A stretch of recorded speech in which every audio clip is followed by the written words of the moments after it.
Selamat datang para sahabat Satria Nusantara. Selamat berjumpa kembali. Kali ini kita akan membahas salah satu leluhur Jawa bernama Hang Suwan. Hang Suwan, tokoh pendiri Jawa Dwipa dan sejarah asal-usul kota Tuban. Pada tahun Jawa 230 atau tahun 1 Masehi terjadi suatu bencana besar di Pulau Jawa. Gelombang laut menggulung-gulung dengan tinggi puluhan meter berasal dari Segara Jawa dan Segara Kening. Gelombang laut besar dan menakutkan tersebut disertai angin yang sangat kencang. Ombak air dari Segara Jawa dalam waktu singkat segera menyapu daratan dan Teluk Lodan. Hal ini membuat lereng Gunung Ngargo atau Argopuro bagian timur longsor.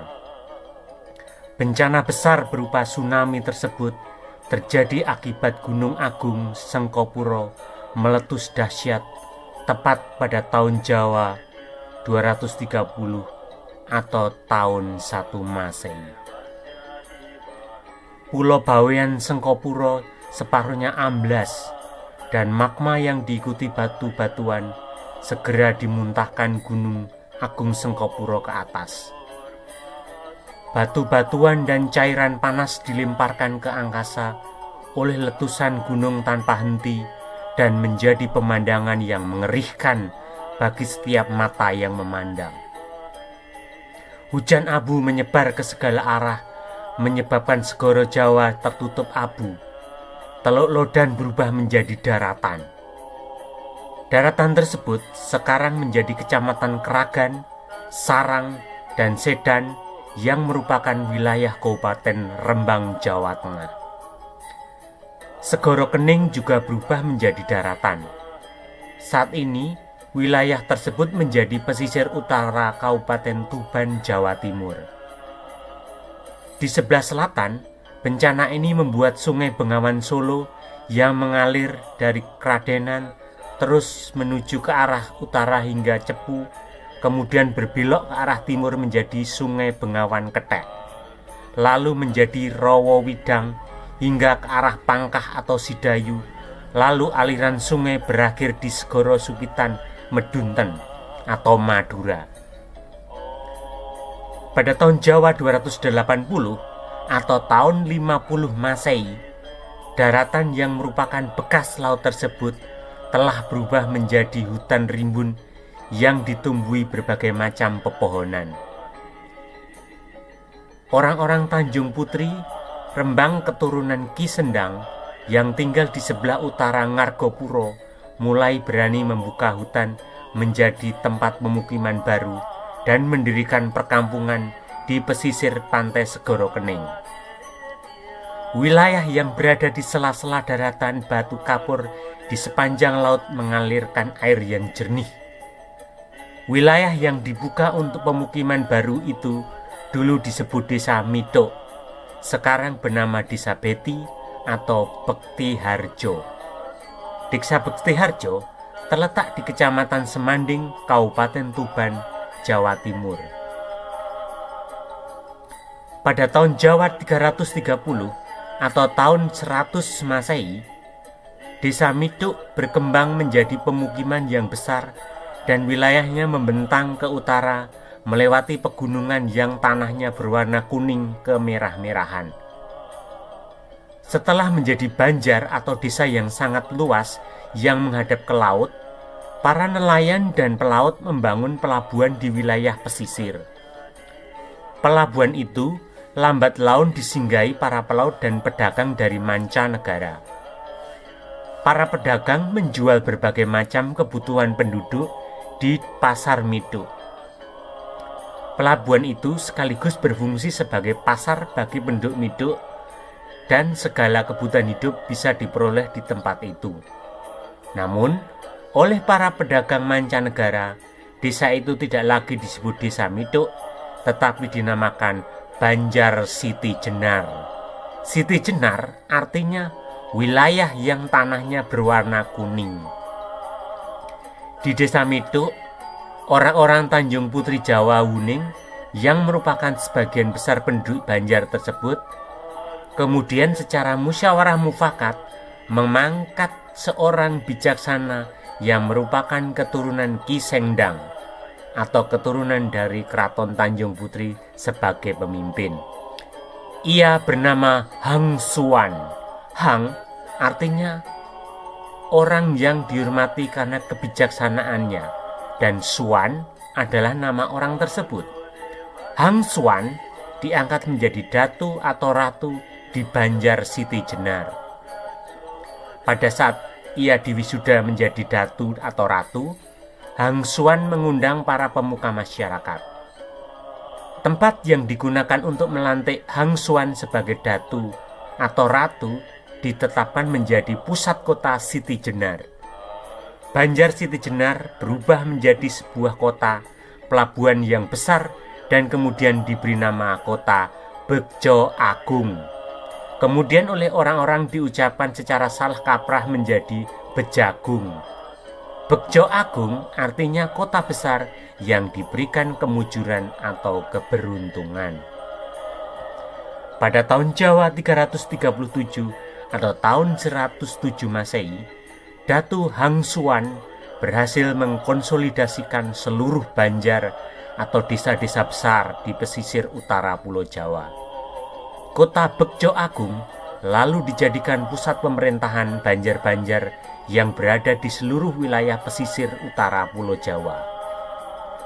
Setelah Banjar-Banjar ini disatukan, selanjutnya disebut negara Jawa Purwo yang dipimpin oleh Datu Hang Suan.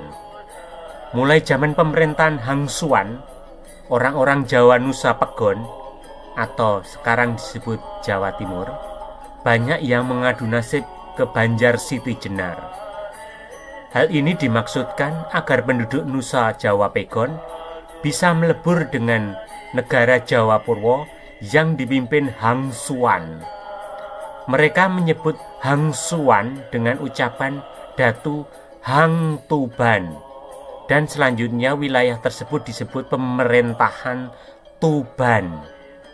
Pusat pemerintahan Hang Suan sekarang terletak di Kerajaan Desa Bejagung, Kecamatan Semanding, Kabupaten Tuban, Jawa Timur.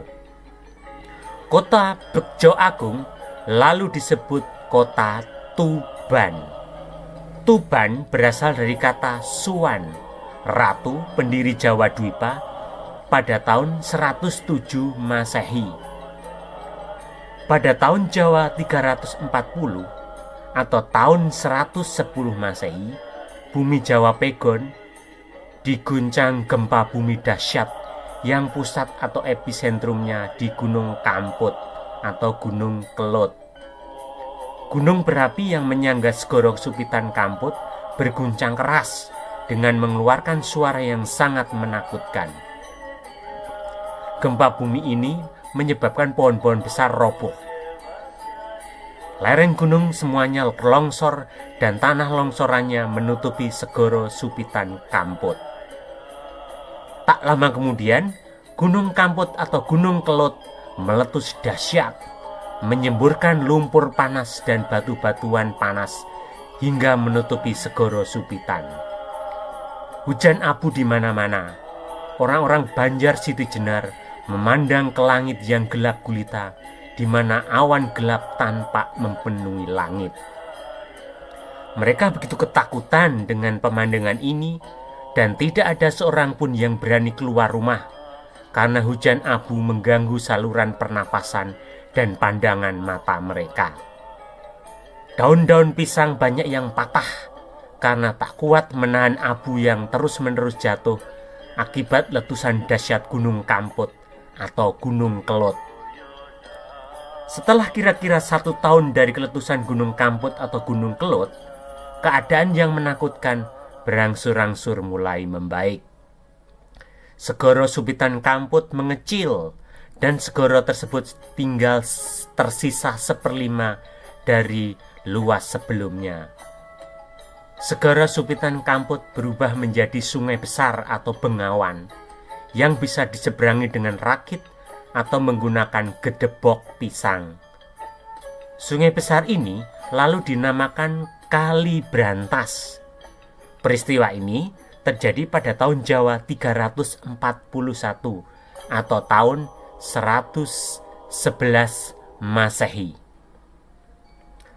Orang-orang Nusa Jawa Pegon semakin besar tekadnya untuk menggabungkan negaranya dengan negara Jawa Purwo. Lalu mereka segera menyampaikan keinginan tersebut kepada Datu Hangsuan. Dari kebijaksanaan Datu Hangsuan, permintaan orang-orang Jawa Pegon diterima. Hangsuan lalu mengundang orang-orang dari mancanegara menghadiri perayaan penyatuan kedua negara antara Jawa Purwa dan Jawa Pegon. Dua wilayah Jawa ini bernama Purwo dan Pegon atau 2P. Lalu negara penggabungan tersebut dinamakan Nusa Jawa Dwipa. Pusat pemerintahan Nusa Jawa Dwipa berada di Banjar Siti Jenar yang dipimpin Datu Hangsuan atau Hang Tuban. Peristiwa penyatuan antara kedua negara Jawa ini terjadi pada tahun Jawa 345 atau tahun 115 Masehi. Hangsuan diwisuda sebagai ratu atau Datu Jawa Dwipa di atas batu yang oleh penduduk sekarang disebut Watu Gajah. Batu ini persisnya terletak di Desa Bejagung, Kecamatan Semanding, Kabupaten Tuban, Jawa Timur. Di atas Watu Gajah tersebut pada tahun 115 Masehi, Hangsuan menjadi penguasa tunggal Jawa Dwipa, yakni penyatuan Jawa Purwa dan Jawa Pegon. Tempat yang menjadi pusat pemerintahan Hangsuan pada era Islam dijadikan makam Sunan Bejagung Lor. Hangsuan beragama Wuning atau Kanung, yakni menghormati leluhur Simbok Semak atau Bopo Biyung atau Danyang Kisendang dan Nyisendang, leluhur orang Jawa. Hangsuan hidup pada zaman Kaisar Liuhu dari dinasti Han. Orang-orang Tuban pada saat itu terdiri dari petani dan pelaut atau nelayan.